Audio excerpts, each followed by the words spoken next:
Now for international headlines, we turn to our Bruce Harrison at the News Center.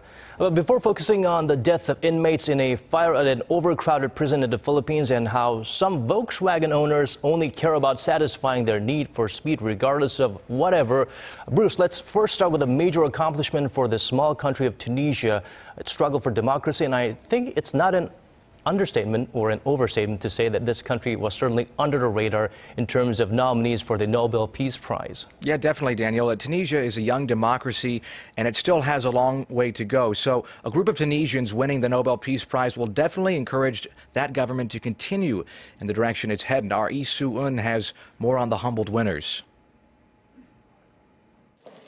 To everyone's surprise, the honor of this year's Nobel Peace Prize went to the Tunisian National Dialogue Quartet for its decisive contribution to the building of a pluralistic democracy in Tunisia.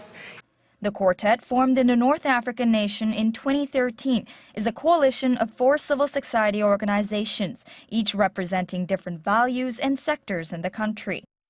Following the Jasmine Revolution in 2011, a resistance movement for democracy which ended with the overthrow of the authoritarian Zain al-Abidine Ben Ali regime, Tunisia was facing a possible civil war. In the midst of social and political unrest, it was the quartet that enabled the nation's citizens, political parties, and authorities to hold constructive dialogues towards democracy and establish a constitutional system of government with a constituent assembly voted through elections.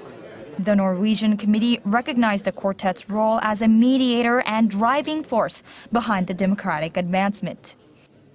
Encouragement was the central message behind the decision. The committee chairman credited the quartet for laying the groundwork for national fraternity in hopes that it will serve as an example to other nations. This year, some 273 candidates, just 5 short of last year's record number, were nominated for the prize, including German Chancellor Angela Merkel and Pope Francis. Lee Soo, Arirang News.